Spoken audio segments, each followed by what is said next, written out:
नमस्कार, आप देख रहे हैं हकीकत क्या है। मैं हूं आपके साथ प्रिया सिंह सोमवंशी। तीसरे टर्म में नरेंद्र मोदी सरकार कैसे काम करेगी, ये बस 4 दिन में समझ आ गया है। सीट 240 या 303, इससे मोदी सरकार के काम करने का तरीका नहीं बदलता है। लगातार 2 दिन में 2 हमले हुए और निशाने पर थे राहुल गांधी। दूसरी बार तो हमला ऐसा हुआ कि नेता विपक्ष बनने के बाद राहुल गांधी सीधे स्पीकर के पास शिकायत करने के लिए पहुंच गए। और ये तो सिर्फ शुरुआत है। अब नरेंद्र मोदी की सरकार शिकंजा कसेगी। यूट्यूब पर, फेसबुक पर, सोशल मीडिया के अलग अलग प्लेटफॉर्म्स पर जहां से मोदी को बदनाम करने के लिए अफवाहें फैलाई जाती हैं, जो फेक नैरेटिव गढ़ा जाता है, वैसे लोग अभी से सावधान हो जाएं। आज तो महज ट्रेलर दिखा है, पूरी पिक्चर अभी बाकी है। इस रिपोर्ट में आप सब कुछ जानिए। Leader of opposition, shadow PM, जिम्मेदारी बदल गई। अब राहुल गांधी को बदलना होगा। माननीय सदस्यगण, मुझे सभा को सूचित करना है कि मैंने संसद में विपक्ष के नेता वेतन और भत्ता अधिनियम 1997 की धारा 2 के निबंधनों के अनुसार लोकसभा में भारतीय राष्ट्रीय कांग्रेस के नेता श्री राहुल गांधी जी को 9 जून 2024 से लोकसभा में विपक्ष के नेता के रूप में मान्यता दी है। मैं उनका हार्दिक स्वागत करता हूं, अभिनंदन करता हूं। राहुल गांधी के विपक्ष के नेता बनते ही Rahul Gandhi next prime minister वाली लाइन शुरू हो गई। राहुल गांधी को भी चौकीदार बताया जाने लगा।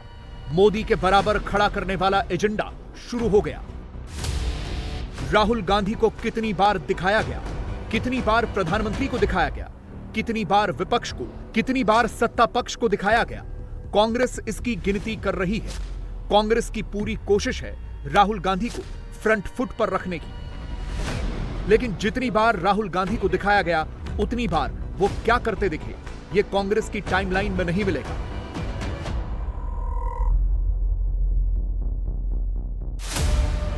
राहुल गांधी अब सिर्फ सांसद नहीं है, सिर्फ कांग्रेस के नेता नहीं है। राहुल गांधी अब लीडर ऑफ ऑपोजिशन है, नेता प्रतिपक्ष। उनका एक्शन, रिएक्शन, सवाल, जवाब सब कुछ नोटिस किया जाएगा, जैसे आज नोटिस किया गया। जब संसद में राष्ट्रपति का अभिभाषण था, उस वक्त राहुल गांधी की बॉडी लैंग्वेज ऐसी थी। जब राष्ट्रपति मुर्मू संसद में अभिभाषण देने आई, तो दोनों सदनों के सदस्य मौजूद थे। फ्रंट लाइन में प्रधानमंत्री नरेंद्र मोदी बैठे थे, पहली लाइन में राहुल गांधी भी मौजूद थे, दोनों अगल बगल वाली बेंच पर भी थे, और सामने राष्ट्रपति मुर्मू। लेकिन दोनों में क्या फर्क था, वो देखना बहुत जरूरी है। राष्ट्रपति के अभिभाषण पर प्रधानमंत्री मोदी ताली बजाकर अभिनंदन कर रहे थे। सदन में ताली गूंज रही थी, लेकिन राहुल गांधी ने एक बार भी ताली नहीं बजाई। राष्ट्रपति देश की उपलब्धियां बता रही थी, यहां पर किसी पार्टी की बात नहीं थी। लेकिन जो बात राहुल गांधी को चुभ रही थी, वो बात कांग्रेस के लिए मुश्किल बन गई थी। जिस संविधान को बचाने का नैरेटिव सेट किया गया था, उसका सच राष्ट्रपति मुर्मू ने संसद से सबको बताया।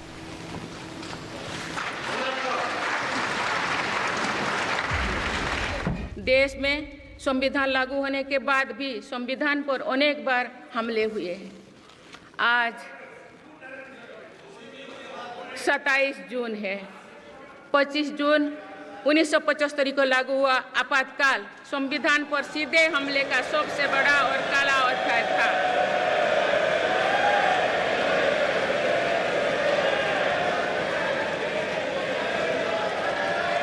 तो पूरे देश में हाहाकार मच गया था, लेकिन ऐसी असंवैधानिक ताकतों पर देश ने विजय प्राप्त करके दिखाया, क्योंकि भारत के मूल में गणतंत्र की परंपराएं रही है। मेरी सरकार भी भारत के संविधान को सिर्फ राजकाज का माध्यम भर नहीं मानती, बल्कि हमारा संविधान जन चेतना का हिस्सा हो, इसके लिए हम प्रयास कर रहे हैं। इसी ध्येय के साथ मेरी सरकार ने 26 नवंबर को संविधान दिवस के रूप में मनाना शुरू किया है। कांग्रेस को लगा था, राहुल गांधी ने सोचा था, बीजेपी को 240 सीटें मिली हैं, नरेंद्र मोदी बैकफुट पर रहेंगे, हाथों में संविधान लेकर शपथ लेंगे तो बीजेपी सिर्फ संविधान पर फंसी रहेगी। लेकिन चाहे 240 सीट हो, चाहे 303 सीट हो, मोदी को इससे कोई फर्क नहीं पड़ता। पहले 2 दिन में संविधान बदलने वालों को इमरजेंसी याद दिलाई जा रही है। 2 दिन में राष्ट्रपति द्रौपदी मुर्मू, उपराष्ट्रपति जगदीप धनखड़, लोकसभा स्पीकर ओम बिरला, तीनों ने इमरजेंसी पर ट्रिपल अटैक किया है। जब जब इमरजेंसी पर बात होती है, चोट कांग्रेस को लगती है। इस बार भी इमरजेंसी पर सबसे ज्यादा चोट कांग्रेस को लगी। केसी वेणुगोपाल ने सीधे स्पीकर को पत्र लिखकर इमरजेंसी पर बात करने पर आपत्ति जताई। कांग्रेस के लिए इमरजेंसी 50 साल पुरानी बात हो गई है। उनके मुताबिक इतिहास याद दिलाने की जरूरत नहीं है। इसी लाइन पर इंडी अलायंस भी आ गया है, जो कल खुद इमरजेंसी पर विरोध दर्ज कराते थे, अब उसके खिलाफ बोलने से बचने लगे हैं। 50 साल के बाद भी ये इमरजेंसी की बात करते हो, कोई मुद्दा नहीं है। इस देश में 10 साल से इमरजेंसी लगी है, वो निकालो। देखिए बेचारे राष्ट्रपति जी का जो भाषण है वो तो राष्ट्रपति कभी खुद लिखती नहीं है। जो सरकार जो नियम है वो है कि सरकार लिख के देते हैं, वो राष्ट्रपति पढ़ती है। तो सरकार का अभी जो प्रॉब्लम है, सरकार अभी तक समझ नहीं पाए कि वो 303 से 240 पे आ गए। तो जो स्पीच उन्होंने प्रिपेयर करके दिया वो 303 के ऊपर बेस स्पीच था, जहाँ पे वो बोल रही है कि मेजॉरिटी, कि आपने स्पष्ट मेजॉरिटी दिया है, जबकि ये माइनॉरिटी गवर्नमेंट चल रहा है। सो इसीलिए ऐसे बहुत सारे चीजें थी जो सरकार ने लिख के दिया है, जो शायद मुझे लगा कि पिछले वाले स्पीच से लिए हुए। संसद के शुरुआती 2 दिनों में जो ट्रेलर दिखा है, वही 24 की पूरी पिक्चर रहने वाली है। अपने मंत्रिपरिषद के सहयोगियों का परिचय कराना चाहता हूं। श्री राजनाथ सिंह, रक्षा मंत्री,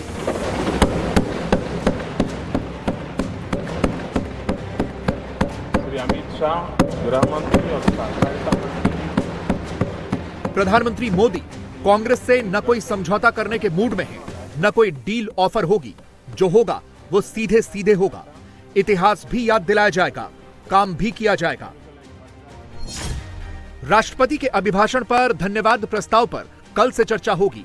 दोनों सदनों में 21-21 घंटे चर्चा के लिए तय किए गए हैं। बीजेपी के हिस्से में 8 घंटे आए हैं। राहुल गांधी अब तक प्रधानमंत्री का कर्तव्य याद दिलाते थे, अब उनको अपने कर्तव्य के बारे में पढ़ना होगा। राहुल गांधी नेता प्रतिपक्ष हैं, जिसको शैडो प्रधानमंत्री भी माना जाता है। उनके पास एक शैडो मंत्रिमंडल होता है, जो चुनाव में अपनी पार्टी के बहुमत प्राप्त करने या वर्तमान सरकार के त्यागपत्र देने या पराजित होने की स्थिति में सरकार बनाने की जिम्मेदारी लेने के लिए तैयार रहता है। लीडर ऑफ ऑपोजिशन बनने के बाद राहुल गांधी ने स्पीकर ओम बिरला से मुलाकात की। उनके साथ सुप्रिया सूले, डिंपल यादव, मीसा भारती, कनिमोझी और एनके प्रेमचंद्रन मौजूद थे। राहुल गांधी को अब कुछ खास नियमों का पालन करना होगा। राहुल गांधी से जुड़े प्रोटोकॉल भी बदल गए हैं। राहुल गांधी देश में सरकार का विरोध कर सकते हैं, लेकिन विदेश जाकर देश की नीतियों का समर्थन करना होगा। अपने शब्दों को सोच समझकर चुनना होगा। राष्ट्रीय हित के मामले में उतनी जिम्मेदारी से काम करना होगा जितनी अपेक्षा प्रधानमंत्री से की जाती है। राहुल गांधी जब भी विदेश में भाषण देते थे, मीडिया से बात करते थे, तो मोदी विरोध करते करते देश की अहम नीतियों पर सवाल उठा देते थे, जिनको इंटरनेशनल पॉलिटिक्स में मुद्दा बनाया जाता था। अब उनको बोलने से पहले सोचना होगा। राहुल गांधी की जिम्मेदारी बढ़ गई है। अब उनका काम सिर्फ सवाल पूछना नहीं रह गया है। सवाल उनसे भी पूछे जाएंगे, क्योंकि बड़े फैसलों में वो भी शामिल होंगे।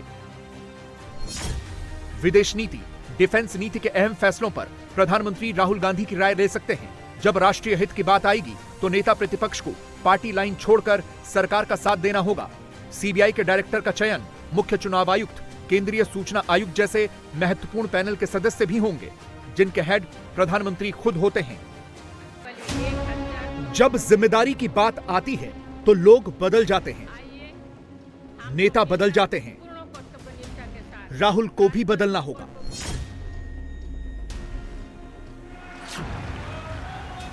राहुल गांधी सोच रहे थे लीडर ऑफ ऑपोजिशन बनते ही वो मोदी पर प्रेशर डालेंगे, लेकिन नेता प्रतिपक्ष बनते ही उल्टे दबाव राहुल गांधी पर पड़ने लगा। राहुल गांधी ने अपने बयान में मुसलमानों का नाम क्यों नहीं लिया, इससे नाराजगी शुरू हो गई। मुसलमानों की बात राहुल गांधी क्यों नहीं कर रहे, इस बात से मुस्लिम समाज नाराज होने लगा।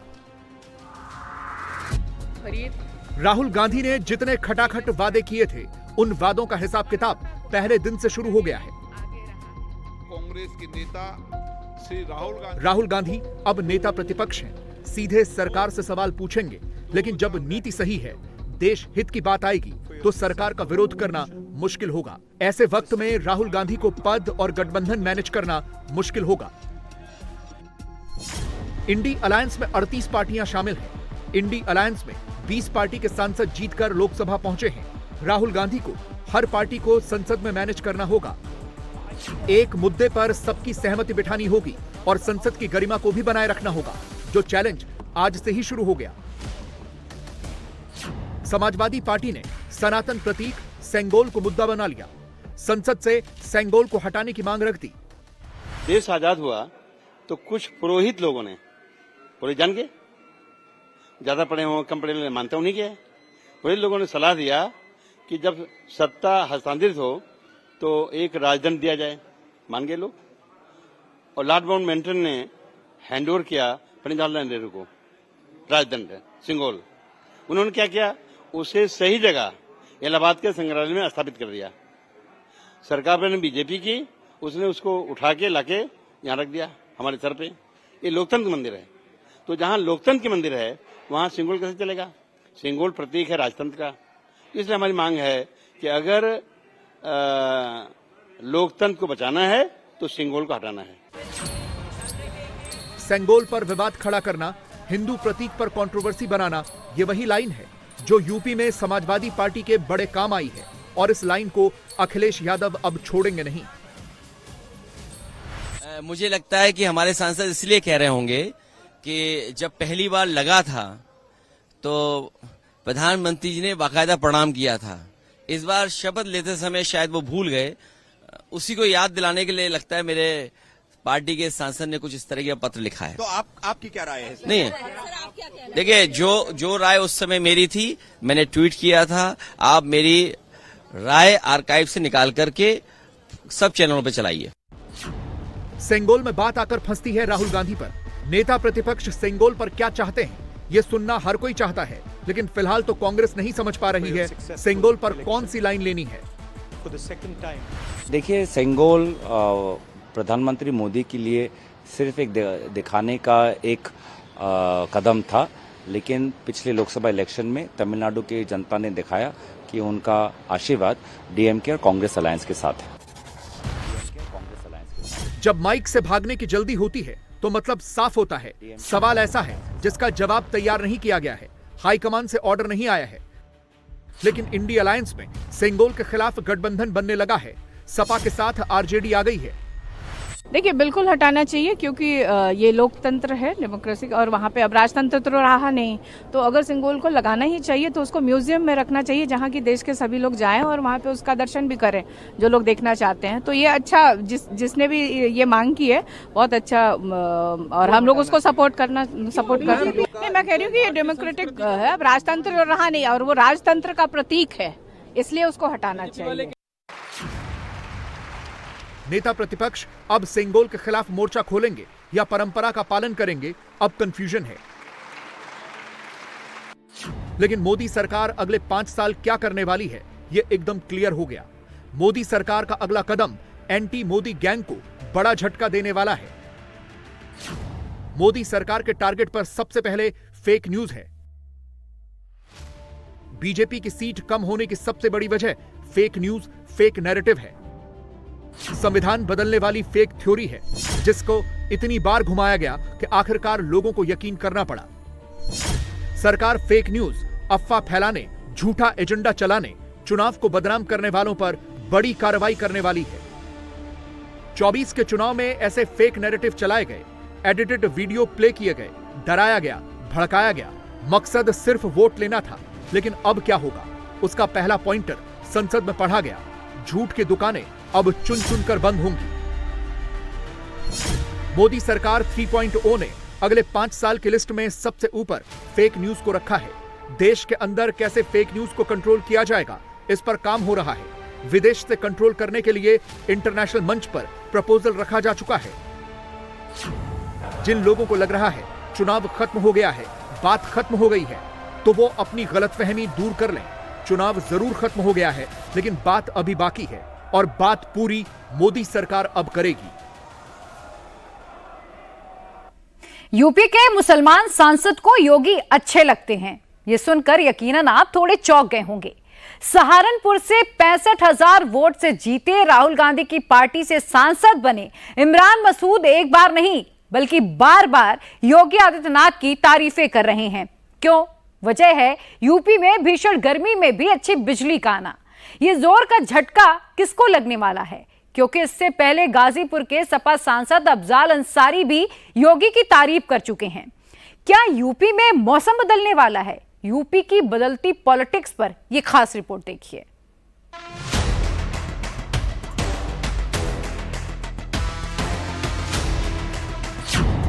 यूपी के मुसलमान सांसद अचानक से योगी की तारीफ क्यों करने लगे? गाजीपुर से जीते अफजाल अंसारी को अचानक योगी अच्छे क्यों लगने लगे हैं? सहारनपुर के कांग्रेस सांसद इमरान मसूद को योगी का प्रशासन बेहतर क्यों लगने लगा है?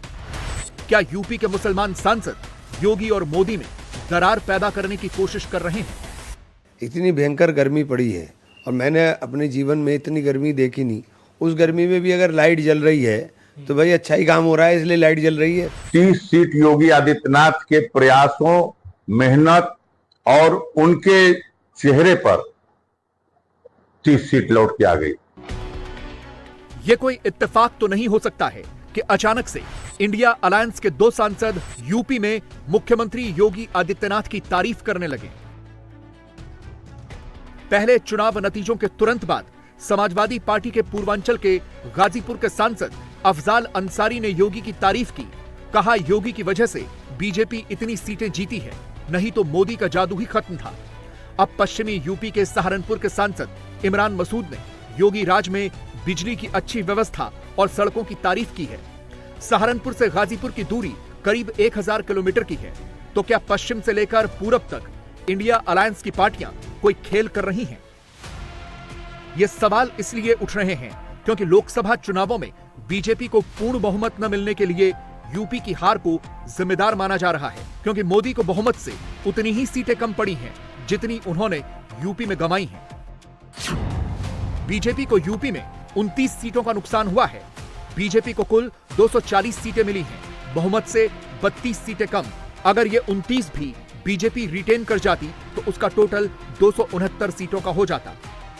इस हार का बीजेपी ने भी विश्लेषण किया, योगी आदित्यनाथ ने अपने स्तर पर भी किया, पार्टी ने अपने स्तर पर किया और बहुत से चुनावी विश्लेषकों की भी अपनी अलग अलग थ्योरी है। बीजेपी के जो सांसद हारे उनकी तरफ से कहा गया कि विपक्ष का संविधान खतरे में है वाला मुद्दा चला, इस वजह से वोट नहीं मिले। कुछ कार्यकर्ताओं ने यह भी शिकायत की कि बीजेपी के नेता कार्यकर्ताओं की नहीं सुनते हैं, जिसकी वजह से कार्यकर्ताओं ने जोर नहीं लगाया।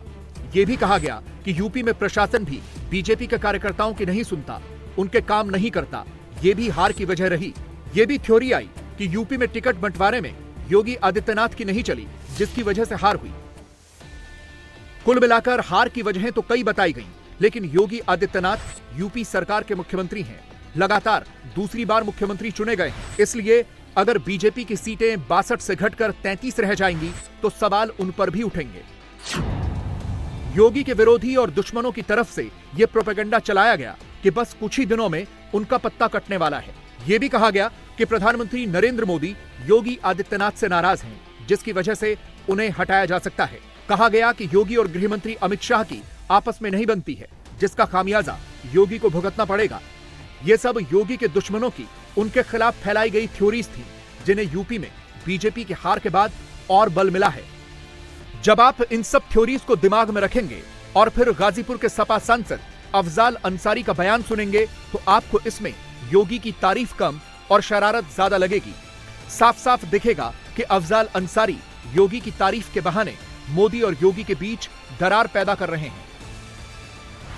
हमारा ये मानना है कि 33 सीट जो मिली है उसमें 30 सीट योगी आदित्यनाथ के प्रयासों, मेहनत और उनके चेहरे पर 30 सीट लौट के आ गई। अरे भैया, संभाल दिया योगी आदित्यनाथ है। मोदी का जादू खत्म हो चुका है। आप बताओ, मोदी जहां से चुनाव लड़े, बगल में चंदौली नहीं बचा, गाजीपुर नहीं बचा, मछली शहर नहीं बचा, 3 तरफ से बनारस घिरा हुआ है, तीनों सीट हार गए। मोदी जब लड़ते हैं तो उनकी हवा जो है पूरे पूर्वांचल में और उसके बाद बिहार में और बंगाल तक चली जाती है। लेकिन वो तो अंतिम चरण में योगी आदित्यनाथ ने बनारस में आकर के एकदम खूंटा गाड़ करके इस बात का प्रयास कर दिया और अपने लोगों को तेज किया कि किसी भी सूरत से मोदी जी को जिता देना है। और नहीं, यकीन मानिए, मोदी जी भी चुनाव हार गए होते अगर इतना मजबूती से योगी आदित्यनाथ न। सबसे पहले अफजाल अंसारी ने योगी की तारीफ की और अब इमरान मसूद भी कर रहे हैं। इसीलिए तो सवाल उठ रहे हैं कि जो मुस्लिम नेता योगी को मुसलमानों का दुश्मन बताया करते थे, वो अचानक से इतने उदार क्यों हो गए। पूरब से पश्चिम तक योगी की तारीफ के इस ट्रेंड के पीछे बड़ा खेल नजर आ रहा है। इतनी भयंकर गर्मी पड़ी है और मैंने अपने जीवन में इतनी गर्मी देखी नहीं। उस गर्मी में भी अगर लाइट जल रही है तो भाई अच्छा ही काम हो रहा है, इसलिए लाइट जल रही है, वरना लाइट के तो बहुत बुरे हालात होने थे और बहुत बुरे हालात थे।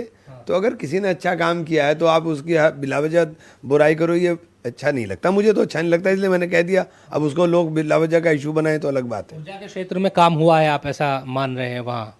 अच्छा, एक बात बताइए, ऊर्जा के क्षेत्र में काम नहीं हुआ अगर मैं बोल दूंगा तो क्या ये सच होगा? सच तो नहीं है ना। काम तो हुआ है, तभी तो अब सड़कें बनी हैं।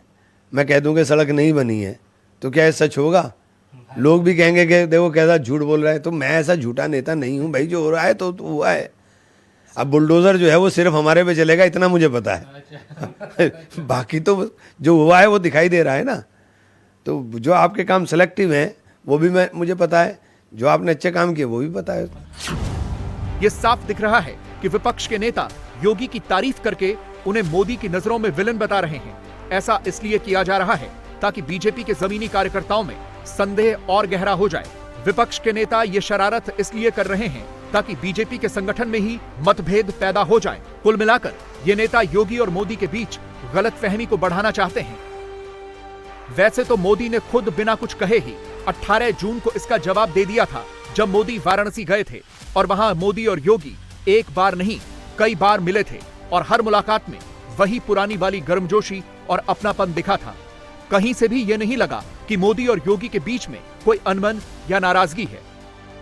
और अब योगी भी इसका पूरा ध्यान रख रहे हैं कि वो मोदी की नीतियों और योजनाओं को आगे बढ़ाते हुए ही अपना शासन चलाएं। जैसे कि आज लखनऊ में पुलिस के एक कार्यक्रम में योगी ने स्मार्ट पुलिसिंग के लिए मोदी के सूत्र याद दिलाए और यूपी पुलिस को समझाया कि उन्हें प्रधानमंत्री की कही बातों को कैसे आगे बढ़ाना है। अगर हम पुलिस बल के आधुनिकीकरण पर ध्यान नहीं देंगे, उसकी आज की आवश्यकताओं को हम ध्यान में रख करके कोई कदम नहीं उठाएंगे, तो पुलिस बल पिछड़ जाएगा। और पुलिस बल अगर पिछड़ेगा तो सबसे ज्यादा खतरनाक असर इसी का किसी पे पड़ेगा तो कानून के राज के लिए, सामान्य नागरिकों के लिए इसकी सुरक्षा पर इसका खतरनाक असर पड़ेगा। और जनता का विश्वास जब एक बार व्यवस्था से हटेगी तो उसको बहाल करने में एक लंबे समय तक फिर से एक कवायद करनी पड़ती है। आज एक अवसर उत्तर प्रदेश पुलिस बल के सामने है कि स्मार्ट पुलिसिंग के बारे में जो प्रधानमंत्री जी ने सूत्र दिए उनका अनुसरण करते हुए उत्तर प्रदेश पुलिस कार्य करे। हमें किसके लिए स्टिक होना है और किसके लिए हमें सेंसिटिव होना है, यह तय करना अत्यंत महत्वपूर्ण है। योगी आदित्यनाथ को यूपी पुलिस को संवेदनशील होने का ज्ञान इसलिए देना पड़ा क्योंकि जब से चुनावी नतीजे आए हैं पुलिस और बीजेपी के कार्यकर्ताओं में लगातार टकराव दिख रहा है। दो सबसे बड़े मामले यूपी बीजेपी के प्रवक्ता राकेश त्रिपाठी और बीजेपी के प्रबल समर्थक हनुमानगढ़ी के महंत राजू दास का है, जिनका यूपी पुलिस और प्रशासन से टकराव हुआ था। इसका बीजेपी के कार्यकर्ताओं के बीच गलत मैसेज गया तो खुद मुख्यमंत्री योगी आदित्यनाथ ने दोनों से मुलाकात की। अपने प्रवक्ता राकेश त्रिपाठी से हुई मुलाकात की तस्वीर को तो बाकायदा मुख्यमंत्री के ऑफिशियल एक्स पेज पर भी डाला गया। यूपी में लोकसभा चुनावों में हुई हार के लिए पुलिस और प्रशासन का बेलगाम होना भी बताया गया। ये आरोप लगा कि बीजेपी कार्यकर्ताओं और नेताओं की बातें पुलिस नहीं सुनती है, बल्कि उल्टा उनके ऊपर दमनकारी रवैया रखती है। ये भी कहा गया कि यूपी सरकार में ब्यूरोक्रेसी यानी कि अफसरशाही हावी है, जिसकी वजह से कार्यकर्ताओं के काम नहीं होते। इसीलिए पिछले कुछ दिनों से योगी आदित्यनाथ लगातार अपने दफ्तर में पार्टी के कार्यकर्ताओं और नेताओं से मिल रहे हैं। एक एक करके प्रदेश भर के विधायकों से मुलाकात कर रहे हैं, कई पदाधिकारियों से मिल रहे हैं और बाकायदा उनकी तस्वीरें अपने ऑफिशियल एक्स हैंडल पर पोस्ट भी करवा रहे हैं। मैसेज सीधा अफसरशाही के साथ साथ पुलिस और प्रशासन को भी है कि बीजेपी कार्यकर्ताओं का सम्मान करो। बीजेपी को यह समझ में आया कि नेता और कार्यकर्ता अधिकारियों से परेशान थे, उनकी सुनवाई न होने का परिणाम पार्टी को लोकसभा के चुनाव में भुगतना पड़ा। इसलिए अब मामले को सीधे मुख्यमंत्री योगी आदित्यनाथ हैंडल कर रहे हैं। जब एक साथ यूपी में 12 जिलों के डीएम के तबादले हुए तो इन्हें भी चुनाव से जोड़ा गया, क्योंकि डीएम उन्हीं जिलों के बदले गए जहां बीजेपी को हार का सामना करना पड़ा था, जैसे सीतापुर, सहारनपुर, बस्ती, संभल, लखीमपुर खीरी, बांदा, मुरादाबाद, कौशाम्बी, चित्रकूट और श्रावस्ती में बीजेपी हारी थी और इन्हीं जिलों के डीएम के तबादले हुए हैं। बीजेपी को यह नजर आ रहा है कि सरकार तो गठबंधन के सहयोग से बन गई है और अगले 5 साल मजबूती से चलने के संकेत भी मिलने लगे हैं, लेकिन उसे यूपी की 2027 के लिए सबसे बड़ी चिंता हो रही है। इसीलिए बीजेपी यूपी में यह सर्जरी कर रही है। बीजेपी 2027 से पहले सब कुछ ठीक कर देना चाहती है,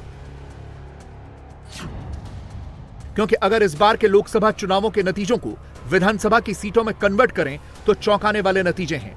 यूपी में 222 सीटों पर सपा कांग्रेस का गठबंधन आगे रहा, जबकि बीजेपी गठबंधन को सिर्फ 176 सीटों पर ही जीत मिली।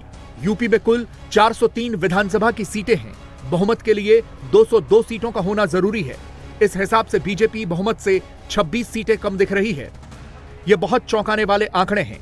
बीजेपी बिल्कुल भी ये नहीं चाहेगी कि 2027 में यूपी में ऐसा रिजल्ट दिखे। इसीलिए योगी आदित्यनाथ ने अभी से हर मंच से सरकार के काम गिनाने शुरू कर दिए हैं। पिछले 7 वर्ष के अंदर कानून का राज उत्तर प्रदेश में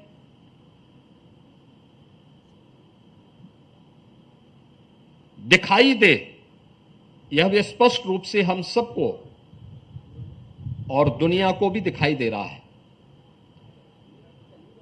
इस कानून के राज ने